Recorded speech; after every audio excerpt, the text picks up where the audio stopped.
What's going on, everyone? Welcome back to the show. So I have a few questions that I want to answer today, and I also want to show you a clip. And I've talked about this before when it comes to retirement, when it comes to Social Security, just having an opportunity to look at your options. Okay. Now, there are a lot of people in the U.S. right now that are struggling when it comes to the Social Security benefits that they're receiving currently. You have other people who are retired and they're looking for new adventure. And they also might be struggling and thinking, okay, well, what are some other alternatives? So I'm going to show you this gentleman. He has a YouTube channel. His name is Paul. And he's going to be talking a little bit about how he does it. He lives in the Philippines now, and he's going to talk about his budget. And so my intention is only to play part of it, so you'll go over and watch the rest of the video. But he goes over his budget line by line and lets you know exactly how much money he's spending. He's currently receiving Social Security benefits, and that's it. And he talks about that. And he talks about how much he receives in Social Security and how much he's paying for utilities and housing and all that. So that's what we're going to focus on today. But first off, on this channel, we talk about financial news and what's going on in Washington, D.C. If that sounds like something interesting to you, please subscribe to the channel and hit that little bell notification. That way you get notified anytime we put out a video. And like always, if you see my name and a picture of me in the comment section, make sure you see a check mark next to my name. That check mark signifies that it's me. If you do not see that check mark, it's not me. It's someone trying to impersonate me. Okay, so the first thing I want to do is I want to take a look at a couple of the questions that people were asking yesterday. So let's go ahead and take a look at the first question here. This is coming from Victoria. Thank you, Victoria, for your question. Is Social Security COLA raise for 2023 going to be 8.9%? That is what I'm reading.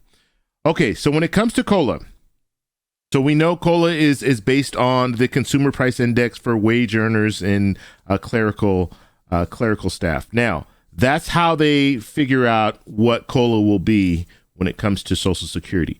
But what we need to understand is July, August, and September, that's where they're going to take that information from. And so we don't know exactly what inflation is going to look like at that time. When we find out what inflation looks like, what those numbers look like, that's how they do their calculation. So 8.9%, that if you're hearing that, if you're reading that, we don't know where it's going to be because we don't know where inflation will be in July, August, and September. And so we're going to have to wait until October. That's when the Social Security Administration will let us know how much COLA will be. And so if you're hearing information, they're telling you it's 8.9%, that is not correct information as of right now.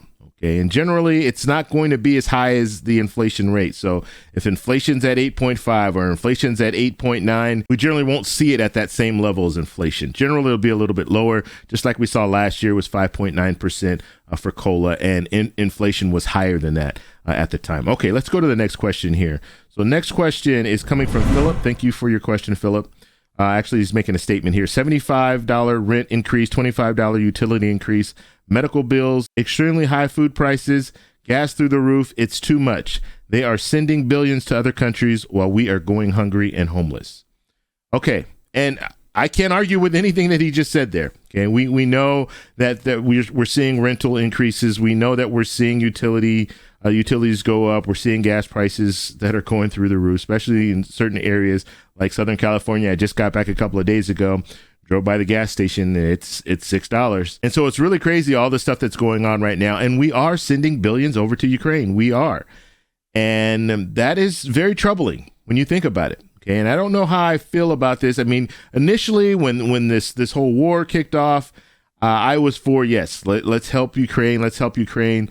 And I think there's still a place for us to help Ukraine. But if we're in a situation where we're sending billions and billions of dollars to another country, and this is going to be a long, long period of time where we're going to be sending money, I don't know. I don't know how I feel about that. I think we need to address some of the issues that we're facing right now, especially Social Security, the trust fund. They need to address that. And so I agree with Mr. Phillips here.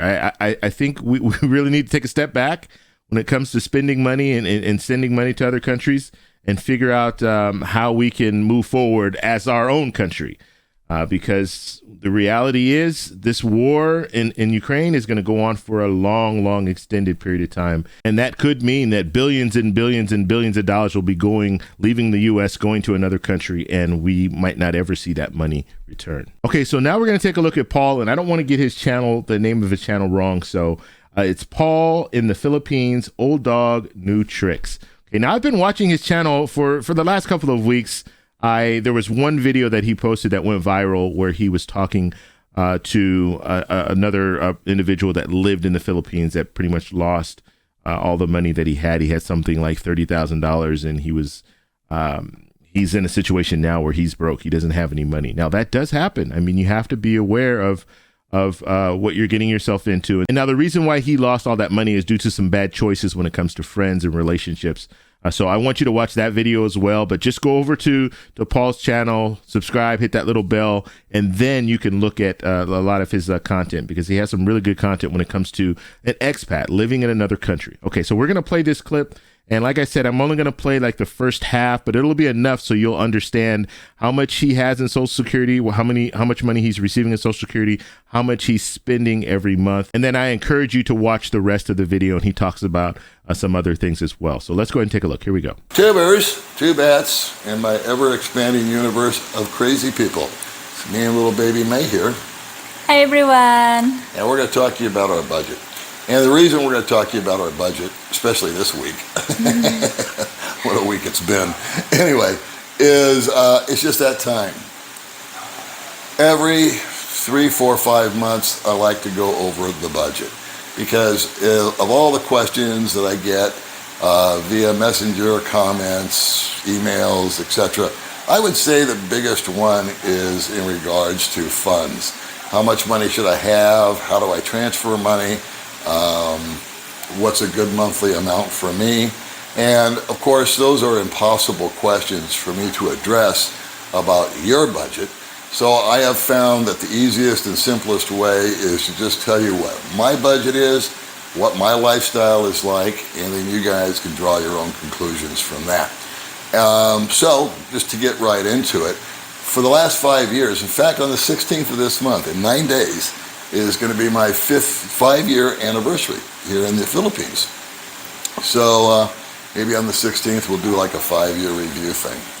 All right, so let's jump into it. For the last 5 years, once I got settled in, after about 6 months, I settled down to a budget of about $1,500. $1,600. I receive Social Security. It comes on the second Wednesday of every month. Some months it's 4 weeks, and some months it's 5 weeks in between checks. If it's a 4-weeker, as I refer to it, I take $1,500 out. If it's a 5-weeker, I'll take $1,700 out. Just because of that extra week, I like to have that cushion. There are months where I take it down to the bone, and then there's other months where I actually have a surplus. The set expenses, which I want to go over real fast, is we live in a little house here up in Apalong. It's a single-family residence. It's 3 bedrooms, 2 baths. It's very small. It's very compact. It's nothing fancy. It's got a big-ass yard and really small restrooms and really small kitchen and really small rooms. So it's nothing luxurious. Trust me on that. And we actually did a tour on it anyway, somewhere on the playlist. But that being said, with the internet included, we pay approximately $400 US. It's $18,000, which is $360, and then I think it's 14 or 1,500 pesos, which is about 30 for the internet. And so I like to round up, and that comes to $400. Our average electric bill runs somewhere around $30 to $40 per month. Last month it was really low. This month it's going to be high. We've had the aircon on. This is a very hot month here in the Philippines. I wouldn't be shocked if the bill was in the $50 or $60 range. I've had bills up over $100 when I lived lower down the mountain. As we increase in elevation here, we get cooler weather. So that's the reduction in the electricity. So for the sake of just using round numbers, I'm going to say $50 for electric.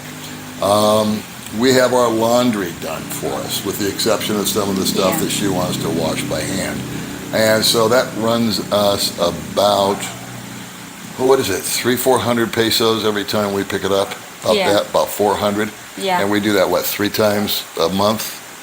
Yeah, 3 times a Three month. times a month, because Yeah. she's got to change her clothes 4 times before we leave the house. But that's all good. So what is that? 400 pesos is 16 bucks, call it 20. So about another $50, $60 just for our laundry. Water is nothing.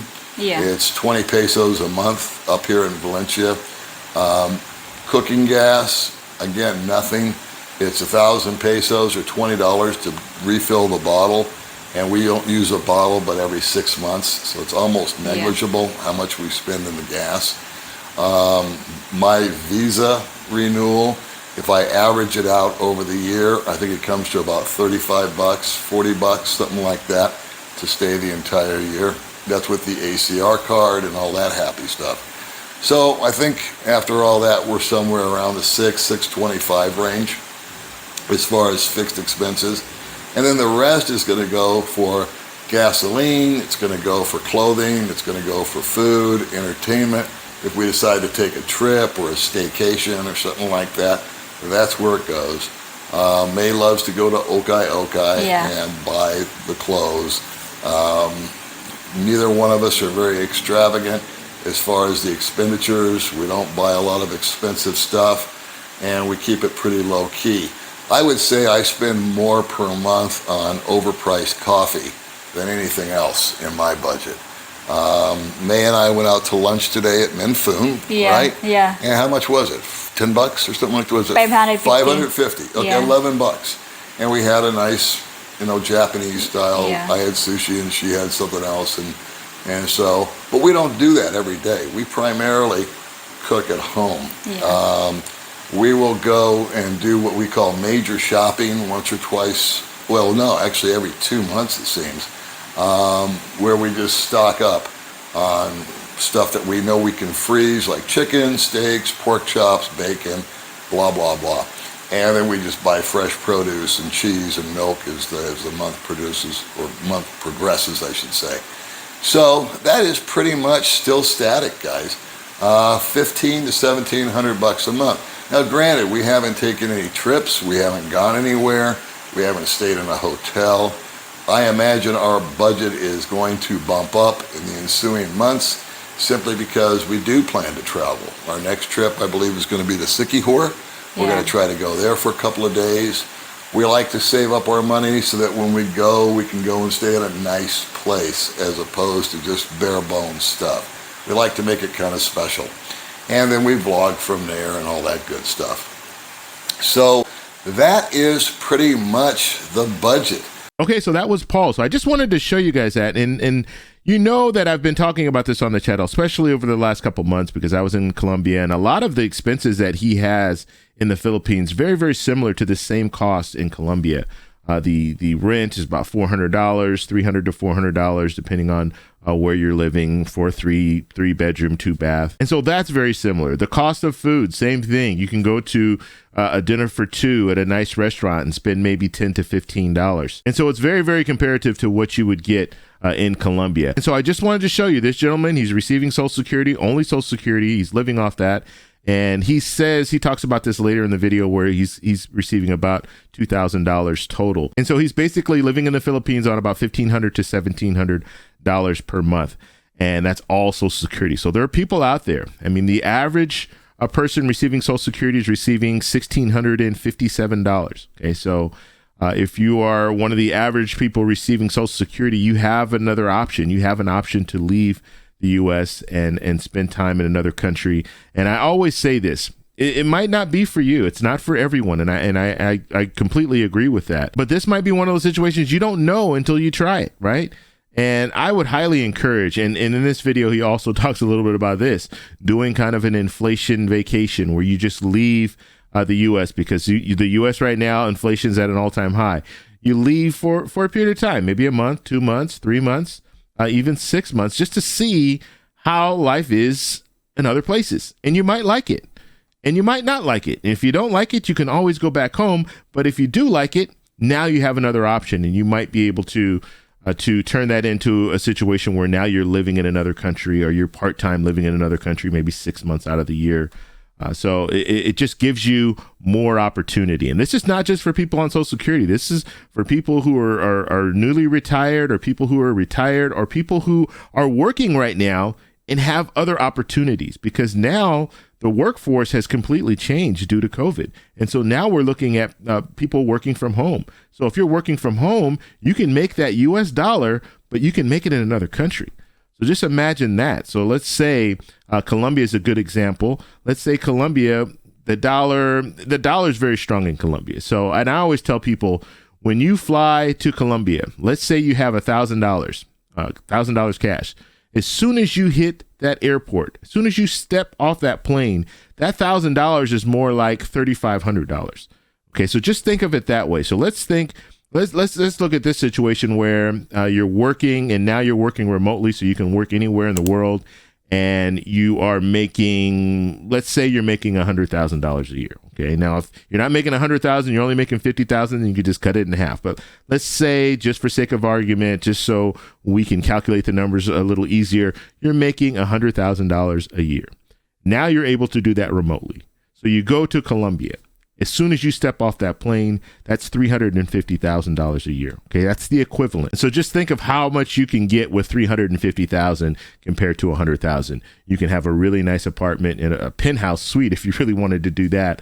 So you can have a lot if you were to work in another country, or if you're retired and you're receiving a fixed income. Just look at that fixed income that you're receiving and triple it. Okay, and that's what you're going to be looking at in some of these countries. So I just wanted to put this out here. I know I talked about this when I was in Colombia, but now that I'm in my studio, I can kind of pull these videos in a little bit easier. So I'm going to be showing some of these from time to time, because I think this is an option that people can explore, and you might be in a situation where this works for you. So let me know in the comments down below. If you like this video, please give me a thumbs up. Please subscribe for more, and I'll talk to you in the next one. Bye.